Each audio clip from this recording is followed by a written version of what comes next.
we have a deal, at least a framework of a deal or a concept and framework of a deal with Japan, and that lowers tariffs to 15% for the import of those goods, and so stocks are rising once again. Maybe that's why these stocks are rising. Just kidding. These are meme stocks. Let's take a look at them. We're taking a look at GoPro, Krispy Kreme, Beyond Meat, Wendy's, some of the favored retail names of the moment in this meme era as it comes roaring back. I know there's no rhyme or reason necessarily to why we're seeing these moves, certainly no fundamental news coming out on these names, but I do want to point out that Krispy Kreme, Beyond Meat, and Wendy's, those are all food items, Matt Miller, so I don't know, something to chew on.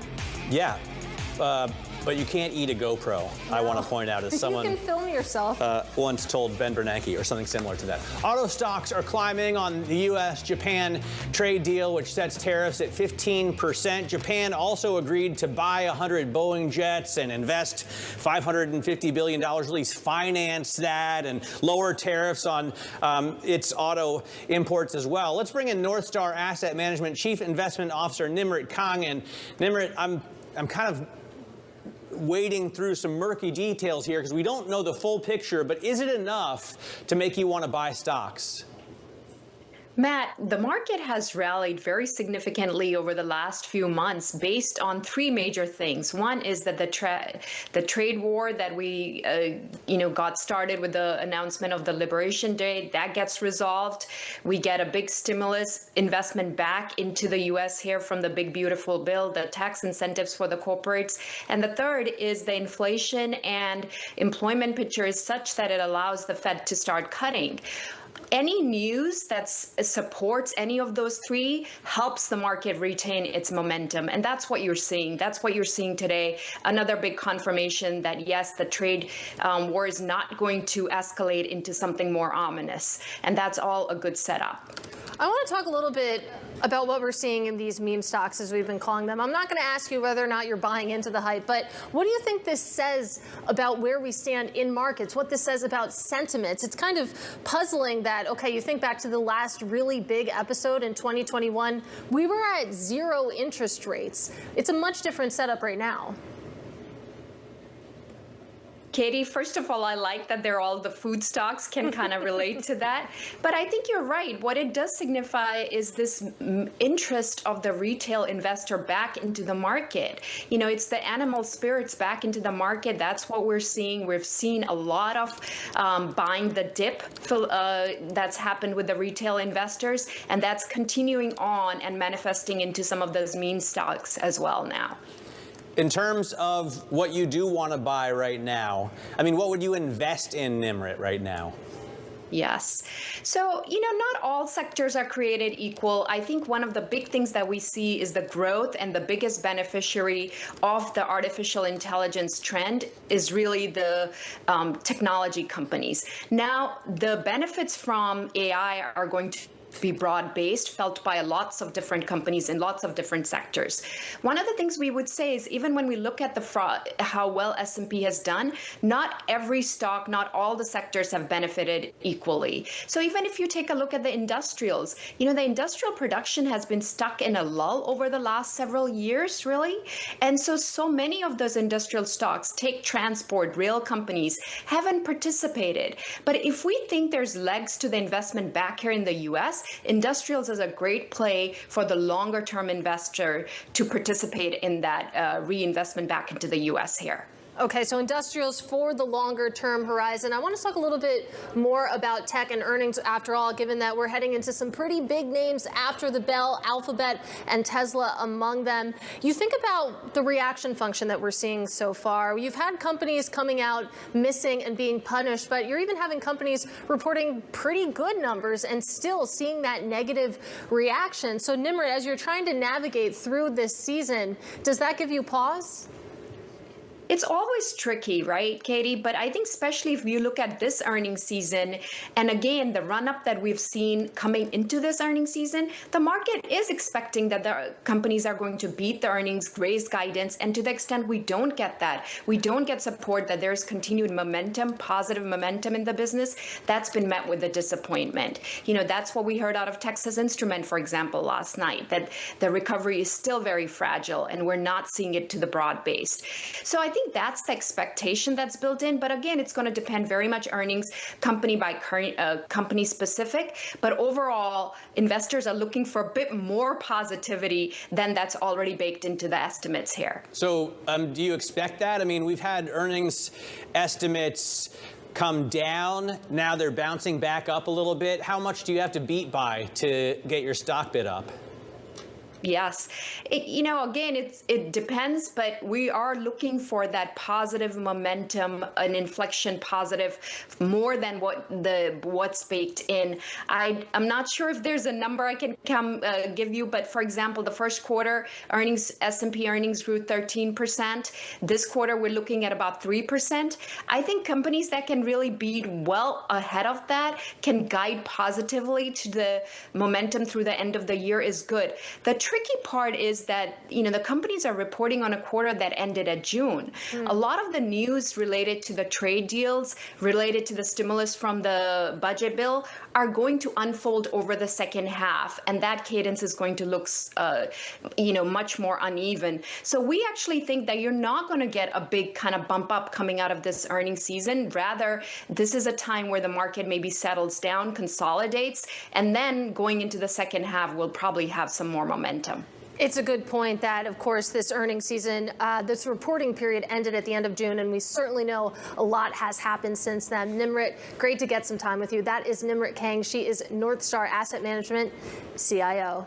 Let's check in on the stock market right now. We're about 7 minutes into the session. You can see the S&P 500 about 0.4% higher. We are in record territory, and the breadth looks pretty good right now. You have 350 names just about in the green, just about 150 in the red. So a good setup there. You take a look at what's leading. You have NVIDIA up there. That, of course, is a huge company, and as such, that little gain that it's seeing on a percent basis translates into a whole lot of points. Then you have GE, Vernova, Thermo Fisher, Meta Platforms, and Berkshire down there as well. So a good mix of different sectors represented. Take a look at losses, though. We are in earnings season, and that is what you're seeing in Texas Instruments, that punishment that we've been talking about. Texas Instruments down 11.5%. That's your biggest loser. Then you have Microsoft, Broadcom. You go down the list. Alphabet there as well. Alphabet reporting after the bell, so keep an eye on that name. Let's take a look at the sector level and what this breakdown looks like. As we mentioned, good breadth. You have 10 of 11 sectors in the green right now. Healthcare is leading you higher, followed by industrials, which Nimrit Kang likes, utilities, energy. The lone loser right now is communication services, but even that, just 0.1% lower right now, Matt Miller.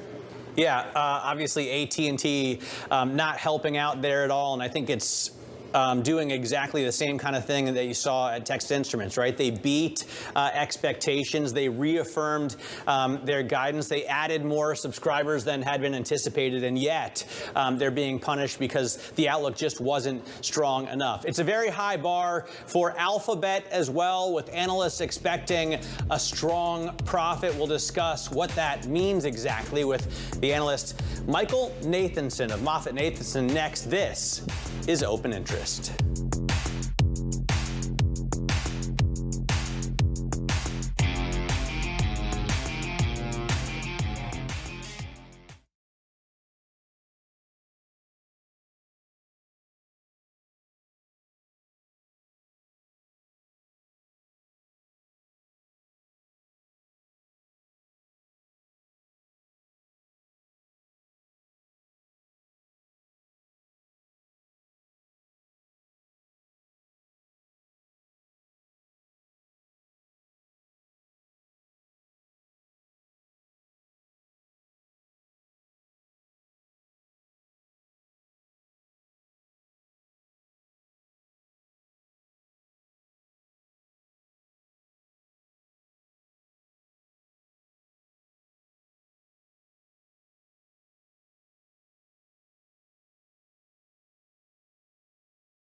Welcome back to Open Interest. It's time now for our top calls from the analyst action in focus this morning. And first up, Boot Barn getting downgraded over at Jefferies because of its elevated valuation. However, the firm remains confident in the company's fundamentals, shares down 1.5%. Next up, Toll Brothers getting upgraded to a buy over at Seaport Research. The analyst expects that the bad news in the home building sector to lessen, or it will lessen rather, with declining new supply and margin stability. And finally, we end with drug maker Sarepta continuing its downward spiral. Bank of America is adding to a spate of Wall Street downgrades. Sarepta, for its part, said it will temporarily pause its treatment for muscular dystrophy following a request from the FDA. The company, remember, had initially refused to, which then drew backlash. Shares only down 1.3%, which looks pretty tame compared to some of the movement that we've seen in this stock. Yeah, absolutely. And some of the movers that we're seeing in general in this market. Alphabet earnings have a high bar to hit after the bell today. Investors are bullish, though, on the stock. Shares are on course for a record 11th consecutive session of gains, the stock's longest winning streak ever. MoffettNathanson senior research analyst Michael Nathanson has a buy rating on Alphabet with a $225 price target. He joins us now. Michael, thanks so much for joining us. I'm just getting a message here from a trader saying chances are you need to more than crush it on a forecast when the S&P is trading at 23 times forward PEs. Is Google going to do that today? Yeah, I would take the other side of that. And good morning, Matt. This stock trades below the market multiple, right? The market's at 23.5 times. We think Google's at 19.5 times, right? I did not know, and thanks for telling me that it's been so strong the past, 11 days. I didn't realize it was a record. It felt like people were really underweight Google. They were afraid of search results, which are going to be okay or strong, and they're afraid of a court case, which is a month away from being resolved. So I look at this going, the stock has been a laggard for the past year. I don't think the bar is extremely high. I just think, search has to come in as expected, double digits yet again. They have to talk about the innovations they're seeing with their own AI development. And I think that the momentum should continue because it's been such a laggard up to this date, and it's cheap relative to the market. So I take the other side, whatever that trader's telling you. So are you saying then that sentiment is pretty low when it comes to Google, basically that the bar is so low that their likelihood of actually exceeding it is kind of good here? Yeah, I would say the 11-day action you talk about is an indication that people had left this one for dead, even though it's a Mag 7, it had been one of the laggards. And I think as people started thinking about the second quarter, potentially some of the data points you're getting out of their AI trends, people started to either cover or start getting excited about the second quarter and the second half. So I don't think the bar is high as many other stocks in this market, which trade at double or triple the multiple at this point. There's a great story on the Bloomberg about Elon Musk raising another $12 billion for XAI, and I know that's a completely different league than a giant like Alphabet, but is the amount of spending that they're going to have to do to stay ahead in this AI race one of the concerns for investors? Are they not doing well enough in this AI race? Is that a concern for investors? What's the problem? I don't think it's spending because they've been doing this for a long time. They've been investing in their own technology, their own chips, their own data centers for more than a decade. They don't have the catch up on the platform technology side. The worry is that AI-driven search, either through ChatGPT, Grok, Perplexity, even AI overviews, will take share from Google's search monetization, right? So there's a fear, and it's legitimate, that Google's 90% share of search traffic will go down as more people use AI or as new competitors enter the field. Yeah. That's legitimate.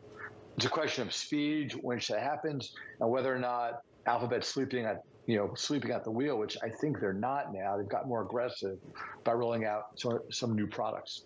That's certainly still the narrative that's haunting the stock price, though, that maybe that they've been, as you say, left for dead, sleeping at the wheel, and that's certainly an existential threat that you identified. But I want to talk a little bit about their other bets division. That houses Waymo, and certainly robo-taxis have been taking up a large share of the conversation recently. Less so around Alphabet, more around Google. But, how much does this matter for Alphabet, success in Waymo? Well, it's interesting. So Alphabet call it a $2 trillion market cap. Waymo's, I think, valued about $100 billion as of late. There's about 5% of the enterprise value. But to your point, Waymo plus cloud plus YouTube shows that there's more in the portfolio at Alphabet than just simply search, right? So things like Waymo help people get a little more comfort that it's not all about one business fading into the into the future. So success from Waymo is actually really important to kind of reaffirm the company's technology is working. They have other innovation across the enterprise, and in itself, it's nice to have, but it doesn't move the needle. It's more of a reflection of, this company has a ton of assets and a ton of strengths, and Waymo's just one of them. I know that your partner, Craig Moffett, covers telephone. He's got a neutral rating on the shares. But to me, it seemed like they knocked the cover off the ball today. I mean, we were only expecting them to add 300,000 wireless subscribers, and they added 400,000, going the other way of their now bigger rival, Verizon. Why do you think the market reacts so poorly to beating expectations, reaffirming your profit forecast, adding subscribers? Like, what's the problem at telephone? Well, how has T done this year relative to Google, right? So, most of Craig's stocks have been strong because they're tariff proof, right? And they're, domestically focused. I just think it could be more a broader trade of, look, we're getting through the tariff wars. The dollar is getting weaker. Maybe we want some exposure now to more global companies that have the benefit of maybe having the tariff headwinds start to dissipate. So that could be it, because they've been very strong havens the past 6 months. Yeah, you can see that sell-off lessening a little bit right now. AT&T down about 1% as we get deeper into the trading session. Michael, it's great to get some time with you ahead of Alphabet earnings after the bell today. That is MoffettNathanson, Senior Research Analyst Michael Nathanson. Now, coming up, another big one after the bell, Tesla. Shares poised to move 6% in either direction following earnings, according to the options market. Can it defy the recent slump in sales? We'll discuss next. This is Open Interest.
This is Bloomberg Open Interest. I'm Matt Miller. Quick check on what's going on in stocks today. We're looking at a new intraday, no, not an intraday record yet. 63.23 is the level here, and I think 63.36 is the intraday record that we reached earlier this week. Still, if we close here, it'll be a closing record. NASDAQ 100 actually down on the day, off about 0.1%. Obviously, very early in the trading session, we'll look to see if these numbers change throughout the day. Very likely, as we expect Alphabet earnings after the bell. NVIDIA coming, well, gaining 1.25% right now, but it had been higher earlier. So coming down a little bit from the highs that it hit earlier in the session. That's why we see the S&P doing that as well. Texas Instruments down more than 12% after it gave a positive earnings report, but concerned investors and saying that some customers may be pulling forward in terms of their orders. You can see these meme stocks here that Katie was talking about.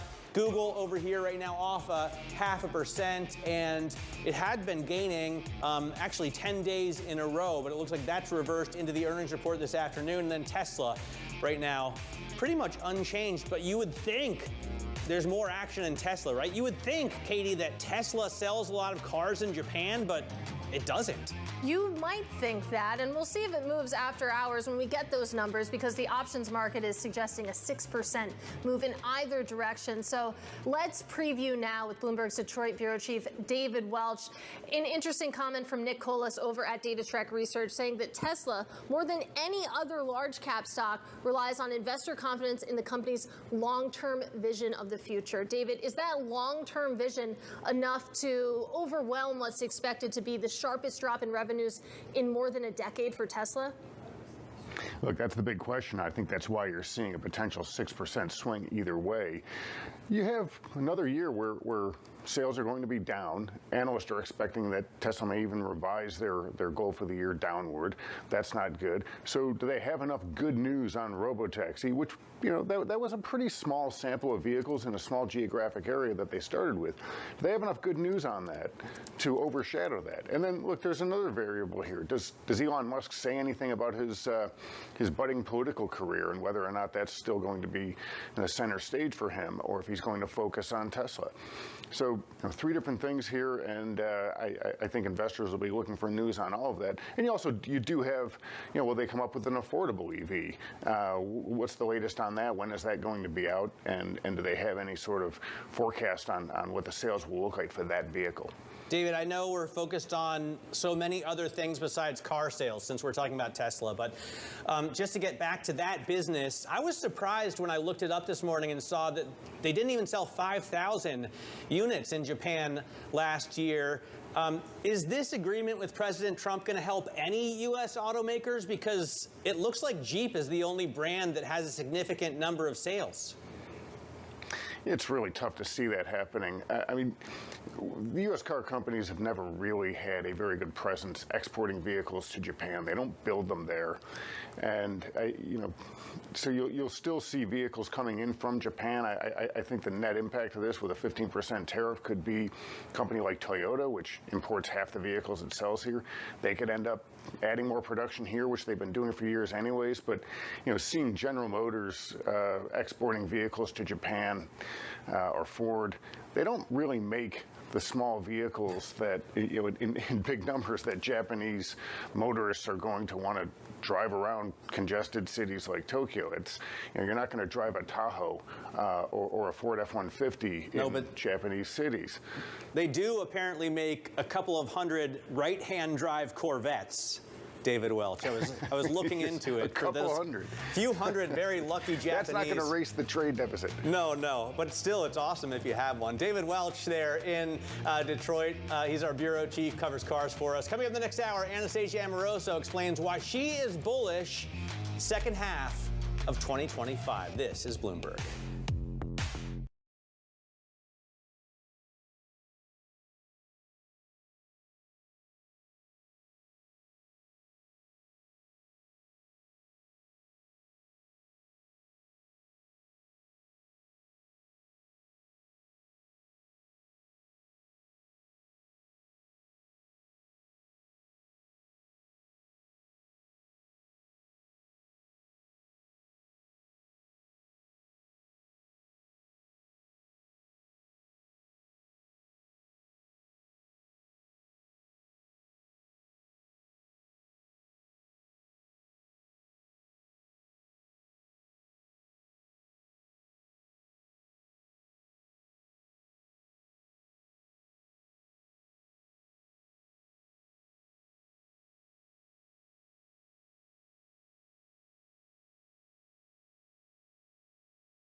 We are 30 minutes into the trading day and looking to make another record close. Right now, 63.20, the level on the S&P. Welcome to Open Interest.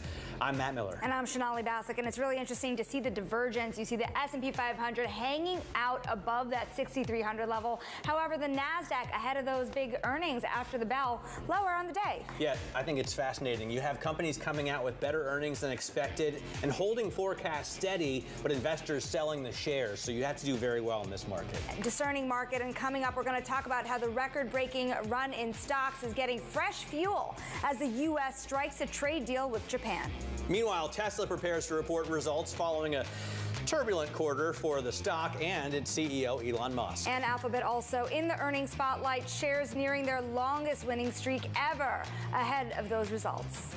Except for the fact that they have just traded down and are starting to trend lower. So maybe we won't get 11 straight days on Alphabet. We have some breaking economic news crossing the terminal right now on housing. U.S. June existing home sales fall to a 3.93 million annual pace. The estimate was for 4 million, and the prior was a little more than 4 million. So existing home sales doing a little bit worse than we had anticipated. Yeah, and that's even as we've seen of late the 10-year yield really hang out well below that 4.5% level. A lot of people watching to see if that housing market meets a recession territory, actually, and declines enough to cool this market down.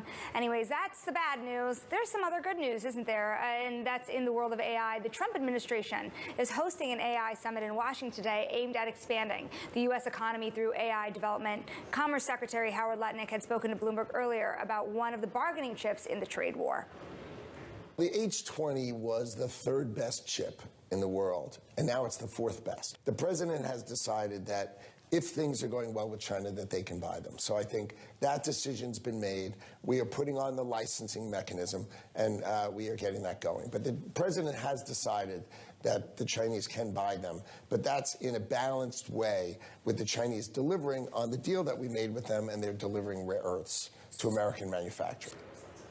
Bloomberg Tech co-host Ed Ludlow joins us now from Washington, where he will be reporting from today's AI summit and ahead of earnings as well. What are you looking for throughout today ahead of what we'll see as really promising numbers for telling the story of how investors are going to react to AI expenditures for the remainder of the year? Right.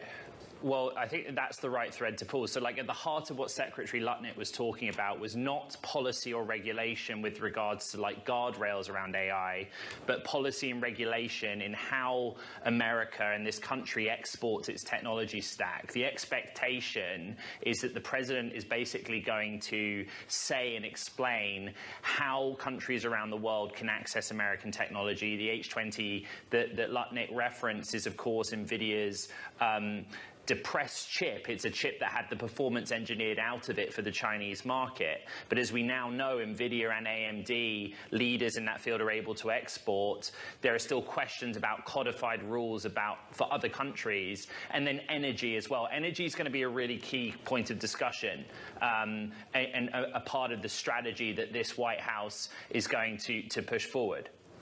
Hey, in terms of Tesla, we're expecting earnings, and we're talking about high bars today with other companies.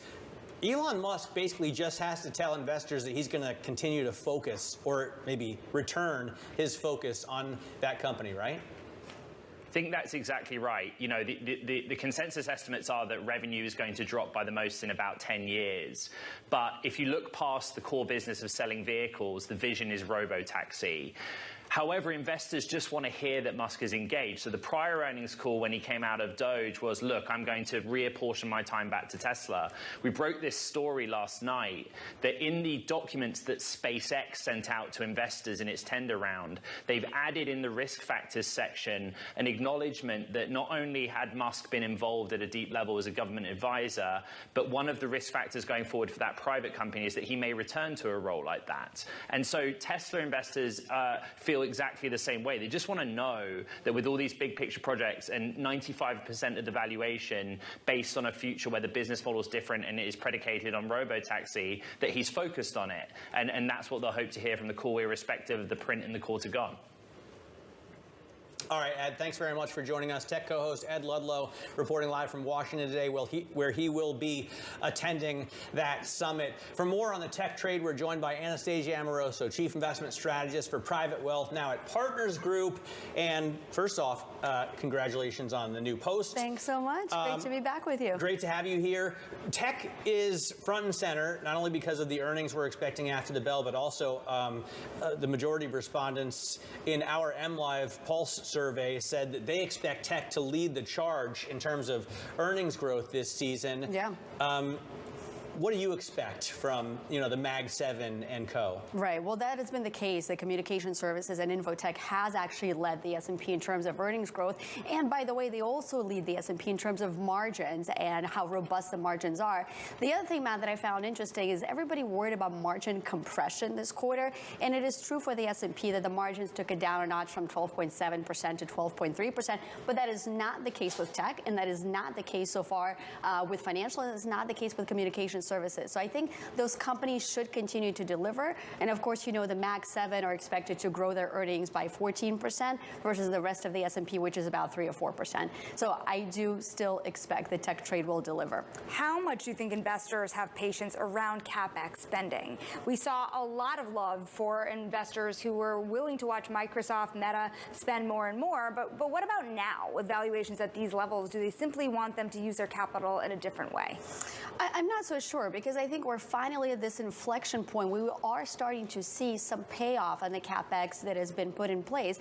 And if you think about some of the artificial intelligence tools, for example, they are getting increasingly adopted, and they are increasingly incrementally more useful to companies, and more companies actually use them. So I do think we're at this interesting stage where we start to see the payoff.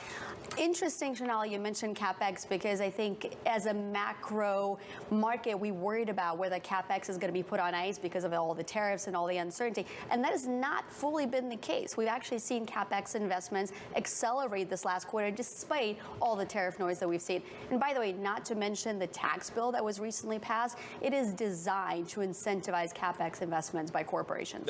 I wanted to go right there. And you mentioned the earnings growth expectations. I've been playing around with the EEG function on the Bloomberg terminal, which shows earnings estimates and expectations going forward. Here you can see Q2, Q3, and Q4. And obviously we've come down substantially from the end or the beginning of this year, but we're starting to sort of turn higher as we get a trade deal with Japan, after we get the big, beautiful bill, after we get more certainty on these things. Do you expect those expectations to continue heading upwards?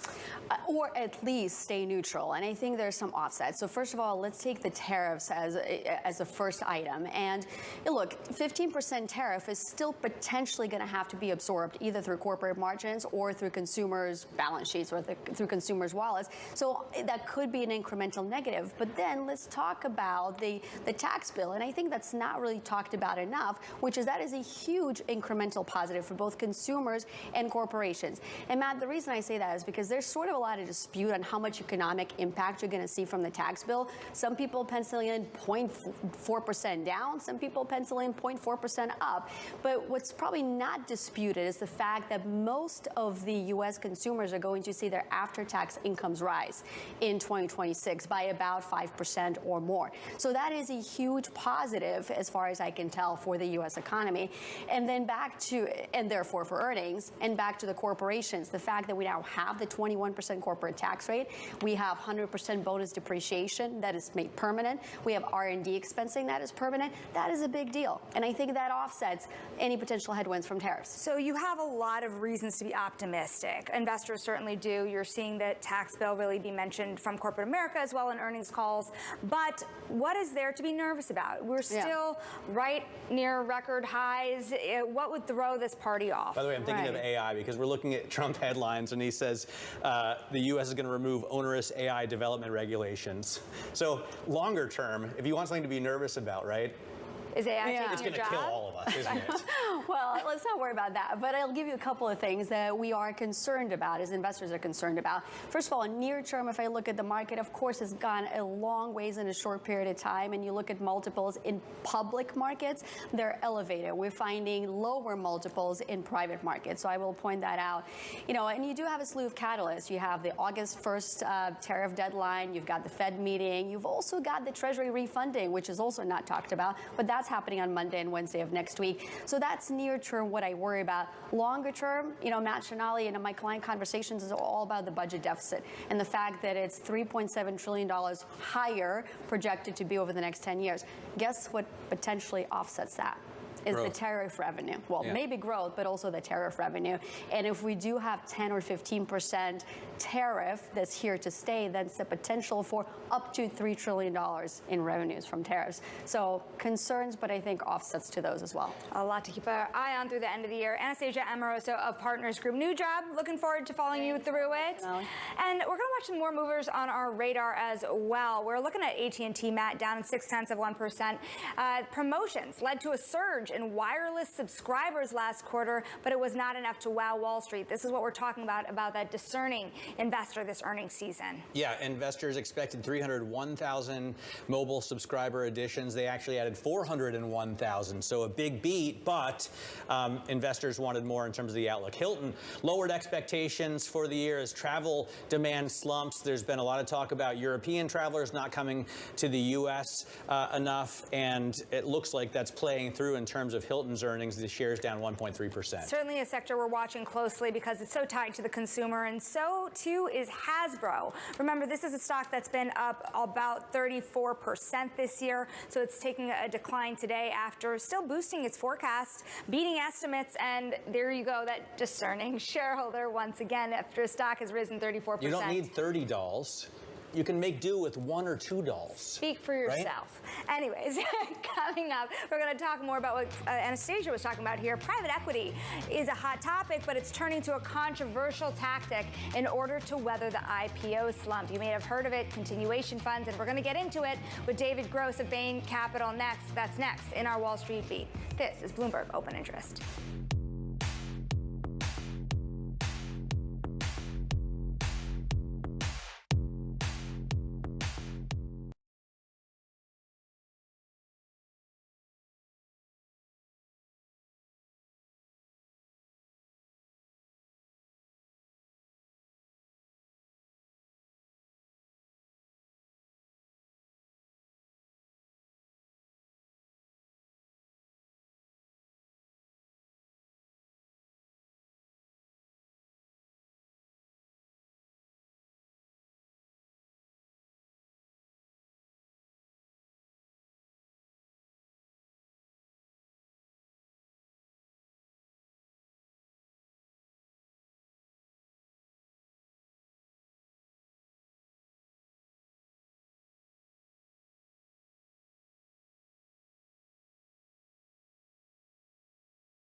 Let's get now to high interest. Look at what's making headlines around the world. The number of companies and organizations compromised, I should say, by a security vulnerability in Microsoft's servers is increasing exponentially.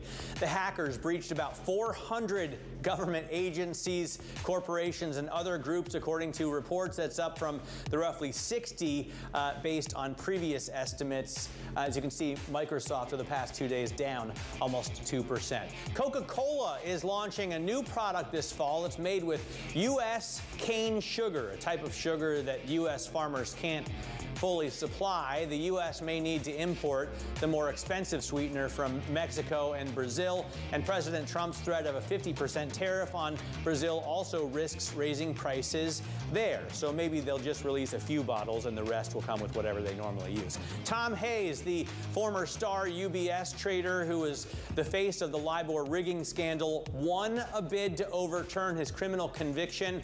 The victory clears his name a decade after he was sent to jail. The scandal broke out when the banking community still faced public outrage after the 2008 financial crisis. Shonali? And now we're going to go from the banking industry to the private capital world. It's time now for the Wall Street Beat. Today we're getting the view from Bain Capital about the current global macro landscape. Trade optimism is boosting public markets. Let's see if they're boosting private ones too. Joining us at the desk, David Gross, co-managing partner of Bain Capital, a firm with approximately $185 billion in assets under management. How do things change? A lot of the public markets are reacting pretty drastically to a lot of these headlines, but a lot of the volatility has not translated on the way down as it translated on the way up for private markets. Right. Well, I think you've seen some announcements which suggest that there are trade deals coming, and there's a balance that's being struck between some of the policies we saw in Liberation Day and ultimately things that will be good for economic growth. I do think it's important to stay one level above from the daily announcements because there are so many of them. But directionally, I think the economy is doing fairly well. I'd say better than we would expected coming into this year.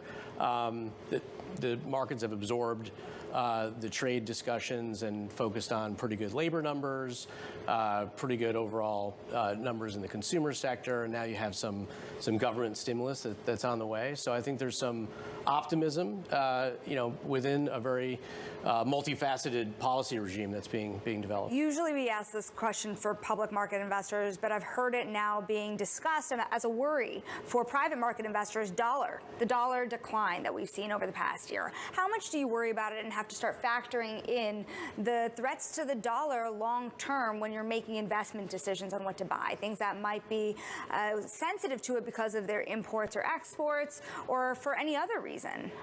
Sure. It's one of the factors you look at for sure. And recall, the dollar's been quite strong now and on a continuous linear upswing for many years. So in a lot of businesses that we own, we've factored in scenarios for the dollar to kind of revert to something that's more kind of long term.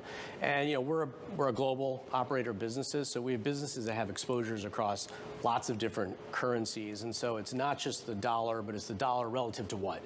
Relative to the yen, relative to the euro.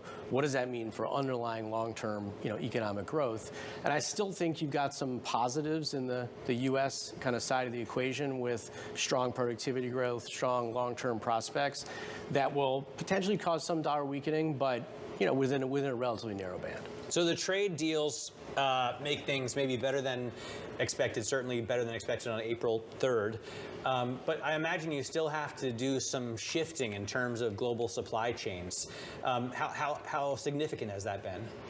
It's true, and again, I remind everyone that this is a trend that's been occurring now for 5 or 10 years. We've seen, in many ways, the breakdown of free and unfettered global trade for a lot of years. And so we've been counseling our businesses to come up with backup plans, alternatives for supply chain, in many cases to find production opportunities in the United States, to the extent it's a U.S.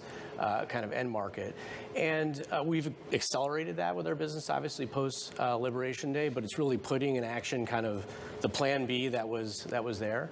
But a lot of businesses do face significant uncertainty about where tariffs will land. We don't know if the effective tariff rate will be net 7, 10, or 15, but we do know they'll be substantially higher than the past, and so there's kind of a hedge that I think all business planners have to put into their models right now. I don't know, you're probably going to go there, Shonali, but I'm always interested in how public investors can get a hold of private assets. You know, we already see big retirement firms being able to do this for teachers and cops, but for me and Shonali, right, it's difficult, more difficult. And a lot of people are waiting for that President Trump executive order for 401ks. That's exactly where I was going, exactly my point. What do you think that's going to do for the business?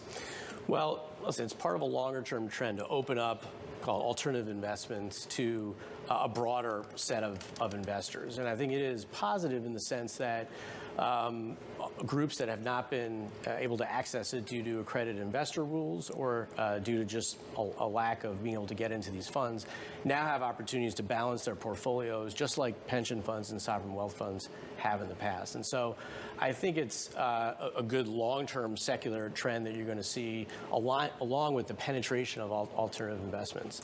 But there are some aspects of it that we're going to have to be cautious around. It's a different investor base, not as used to the illiquidity that is there. Could be potentially more volatile in downturns. And so there's some potential negatives that the industry really has to build into their thinking around how aggressively you pursue this class. Speaking of liquidity, I want to point out a story that was this morning just in the Financial Times, the continuation fund model that has been pulling so much money, $41 billion worth of investments in the first 6 months of this year alone were gone to continuation funds. A record use of what's been a controversial tactic to cash out by selling assets to themselves or to other funds. Right, I mean, this has become, I mean, crazy at best a little bit, right? I mean, I don't really have another word for it. To me, it's, I mean, you guys, you cover this industry and you're in it. So for you guys, this is pretty normal. For an outsider, for a layman like me, it's hilarious. You know that. Well, let me give you the other side of the equation here, which is a structure that gives you the opportunity to hold on to really great businesses in a long-term sense is really actually a new tool for an idea that's been around for a long time in private equity. But like with any financial tool, it can be used well and misused. And the use well case is we're going to keep holding a business and invest, but also give our limited partners the opportunity to monetize if they'd like to, or to reinvest if they'd like to, and to bring in new investors, secondary funds, who are very sophisticated and will make a decision whether they would like to do it.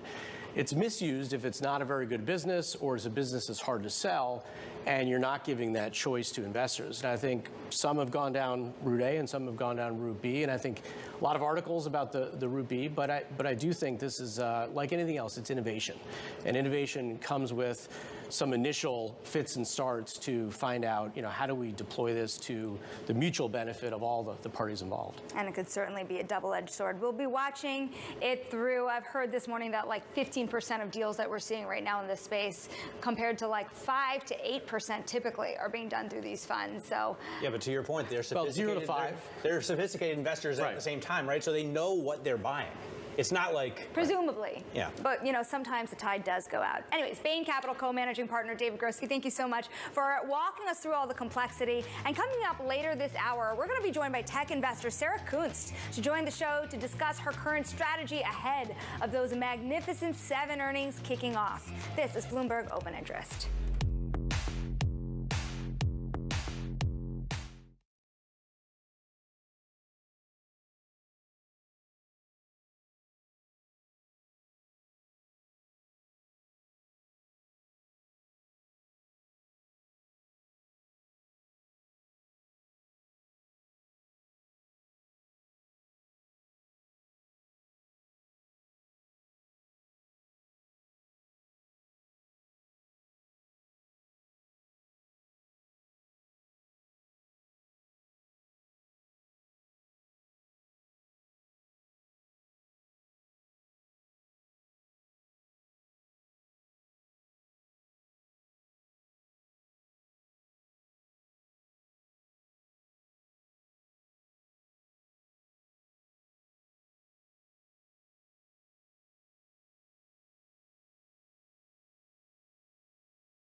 get a check on these markets. A mixed trade. The S&P 500 still well above 6,300. Matt, earlier this week you did see it fluctuate below. We'll see if that holds. It's up about 0.3%. The Nasdaq 100, though, down about 0.1%, heading into those big tech earnings later this afternoon. The 10-year yield below 4.4%. Coming up, we're going to talk about Google's Fusion future. Stick with us.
Now, investors are going to want a clear picture of Alphabet's future when they report earnings after the bell, and Commonwealth Fusion Systems will be helping to power it. Google announcing 2 investments into the Fusion Power Company. Commonwealth's first planned commercial plant is expected to deliver clean energy in about 5 years. Joining us now with more, the company's CEO, Bob Mumgaard. Bob, help explain how fusion might help in terms of delivering more energy to power the AI revolution, if you will, and the cost at which that might be done. Right, so fusion energy is an energy source that we haven't yet harnessed yet. It's sort of like the last remaining energy source. It's the source of energy that's inside all of the stars. And the great thing about that source of energy is it's effectively unlimited. And you could build it on an existing site that already had a power plant with no emissions. And you wouldn't have fuel constraints. You could basically build machines that made energy. This has been a long time dream, but we're now in a race to develop fusion energy, very similar to the AI race, with different companies developing technologies. And we're the leader of that, the largest of the companies. But this could be a source of energy that would fit very well with what we need to power the data centers. It's energy source that we make a lot of energy on a small plot of land that can run 24 hours a day, independent of the sun or wind. wind. So that's why there's a lot of interest in this energy source from the people that are also interested in AI. Well, but why haven't we got a ton of fusion plants already? Then I'm no nuclear physicist, but fusion is pushing atoms together to create one, whereas fission is splitting them. Why hasn't it been widely adopted? Right. So you got it exactly right. In fission, nuclear power today, we take atoms, the heaviest ones, and we split them, uranium and plutonium. And that, of course, it works. We've demonstrated it since the 50s. But it has some ramifications. It can go too quickly. It can run away.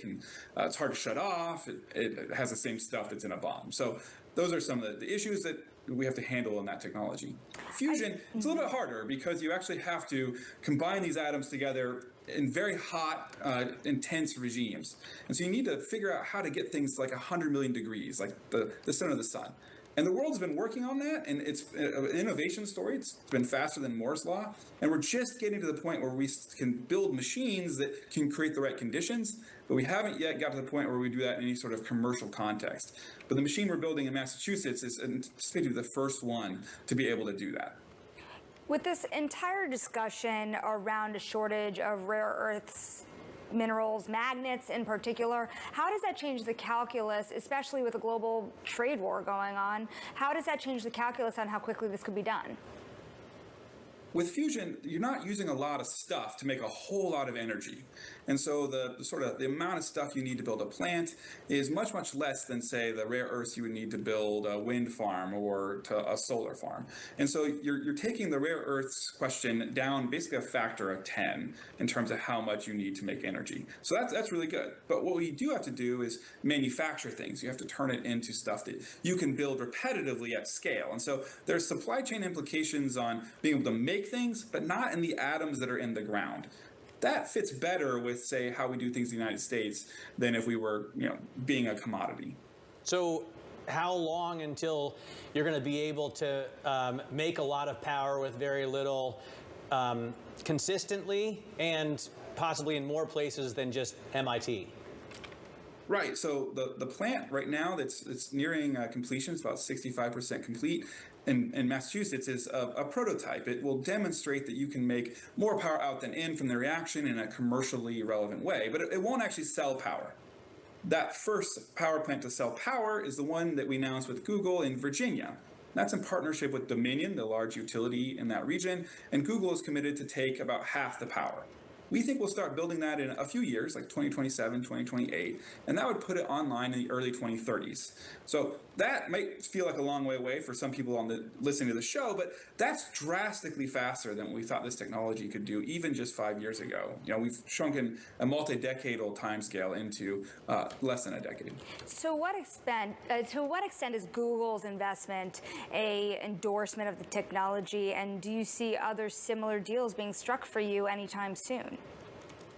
So with the need for energy from hyperscalers, they are fundamentally techno-optimists. They believe in a future that is abundant and the technology can be used to solve problems and enable new things. So having that involved with fusion is a really good match. And that's a big signal that fusion's wanted, it's desired, and frankly, it's doable when you have large investments and commitments by large companies. So that's going to lift fusion overall. And importantly, Google invested in CFS, the company, the first buying the power from the plant in Virginia, but also a demand signal that they want more power from more plants. And so with that, we can now go to suppliers and the government and say, look, this is an industry that's accelerating. The flywheel is getting faster. More people are helping push that flywheel. And some of those people are the largest tech companies in the world.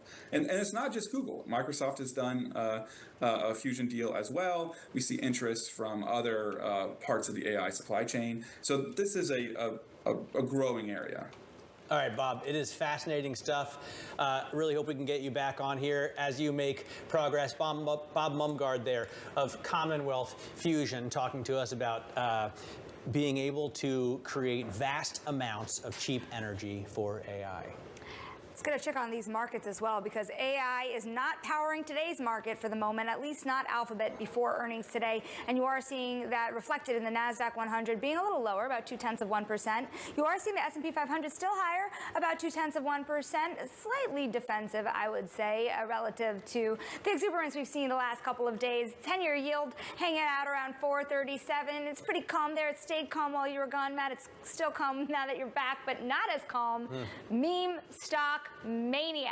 That's also back. Yesterday it was Kohl's, which spiked over 100% at one point, and then Open Door. This morning we have GoPro, Krispy Kreme, and Wendy's all spiking pre-market and into the market. Let's take a look at all the action with Bloomberg Equities reporter Carmen Reinecke. You know, what makes a good meme stock, right? I mean, what does it take to capture the attention of the horde?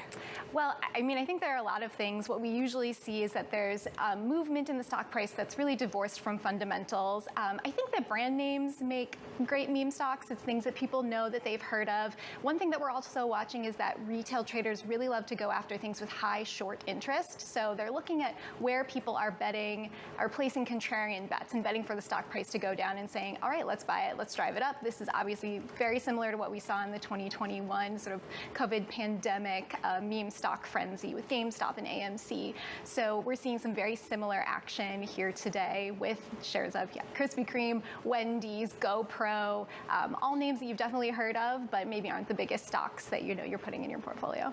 But the thing is, we had in 2021 the stimmies, right? You had retail traders were sitting on these checks. You could argue that you're getting the stimmy now. Well, not in actual cash in your bank account, right? I mean, maybe if you're going to count on after-tax gains at the end of the year, but what is it? What's powering this? Yeah, you know, I think you bring up a really interesting point, which is that we have some very big similarities to 2021, but these are the key differences. We don't have stimulus checks coming in. We also don't have zero interest rates, which was sort of something that people said was driving that mania, you know, then. I think what we have now is just a lot of euphoria in the market. We have a lot of exuberance. You know, the S&P is at all-time highs, and retail traders are really looking to get into that action. You know, fear of missing out is huge, and I think people are really saying, all right, where are places that I can put my money if I'm not going to buy NVIDIA, or I'm not going to buy, you know, the stock that's had a huge run up, or maybe that I've missed out on. Speaking of fear of missing out, I did contact Citadel Securities yesterday because they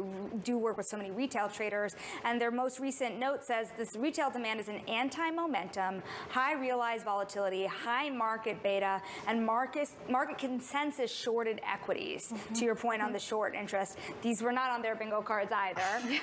And so when you think about what people are buying here, the short interest, but also could this have even happened if we weren't at all-time highs? It feels like these retail traders have some dry powder after betting on things that have run up since April. That's a great point. You know, I think that rotation is probably there. It makes a lot of sense, especially if we think about what retail also likes, which is tech, which has done really well. It's had a huge rebound from April. It's really powered us back to record highs. So I think now, you know, maybe people are having a little bit of fun. They are looking for that beta and saying, you know, why not?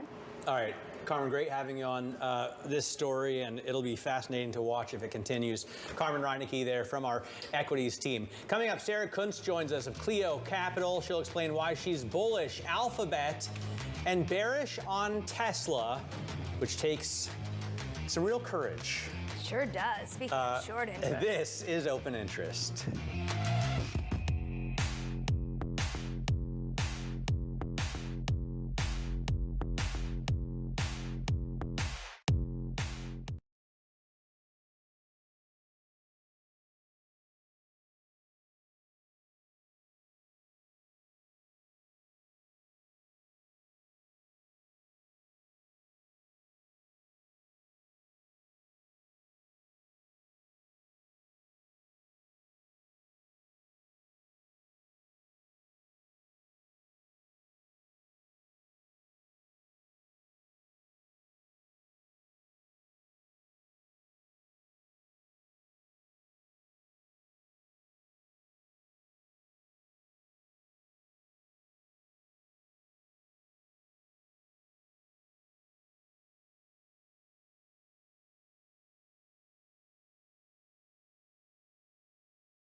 All right, investors gearing up for the high-stakes Mag 7 earnings season, and kicking it off tonight, Tesla and Alphabet both report after the closing bell. Joining us now is Sarah Kunst, founder and managing director of Clio Capital, a venture capital firm, and she's got a view on these stocks that go two views, I guess, in different directions. Sarah, let me first ask you about Alphabet. Google, obviously a much bigger stock, and it'll be one that's more closely watched in terms of the trends that it lays out for the rest of the industry. What do you expect?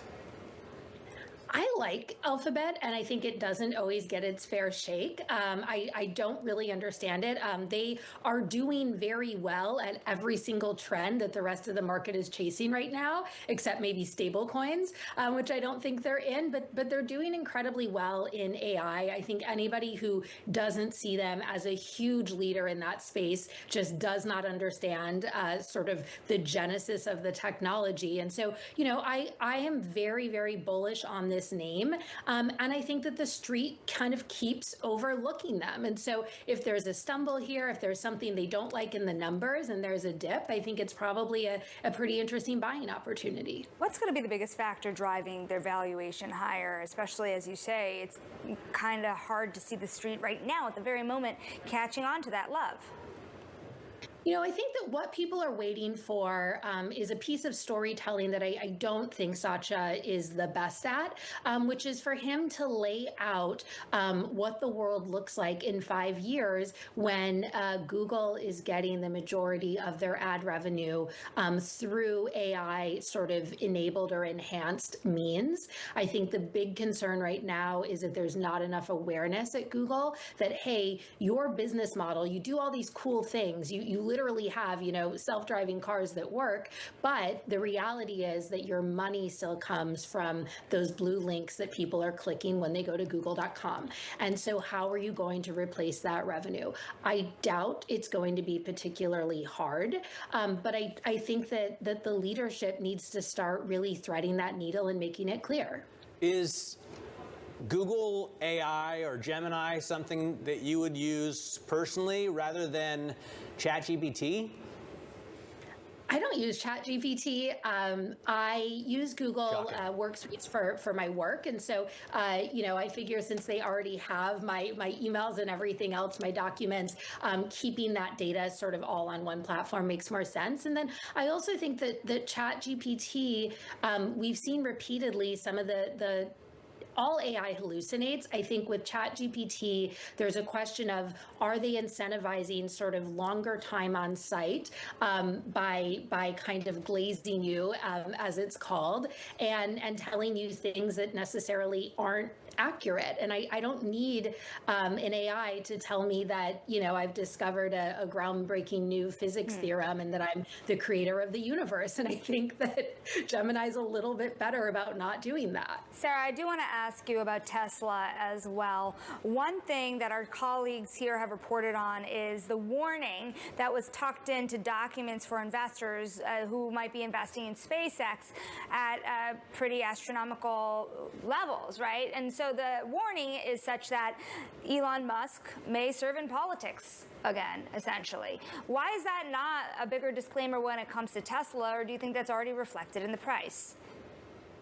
I think it's already reflected in the price. I think that there are sort of with Tesla, everything's priced in. A hobby is to go onto some of the Tesla subreddits. And, you know, the joke always is no matter how bad the news that the stock is going to go up. And it tends to, particularly in the overnight. And so I guess there are some really passionate overnight traders of that name. And so, you know, Tesla's proven that it is absolutely immune to every sort of sane metric of how companies are valued. You know, we have some huge things coming up with Tesla in terms of those regulatory credits that were the only thing keeping them profitable in Q1 that are going to go away with the EV mandate cut from with the big beautiful bill. And so, you know, will some of that reality start to set in? The stock is so overvalued compared to its peers that I don't see a soft landing or a slow sort of realization of maybe it's a little too much. I think it's going to keep going up and to the right until it falls like a lead balloon, and I have no idea when that is. I mean, Sarah, people have been bearish on this stock ever since they first started selling shares. I remember Corey Johnson wanted to go short back when I had a full head of hair. Are you just sort of watching this with popcorn, or are you actively engaging in, short selling it or selling puts because it's still worth over $1 trillion?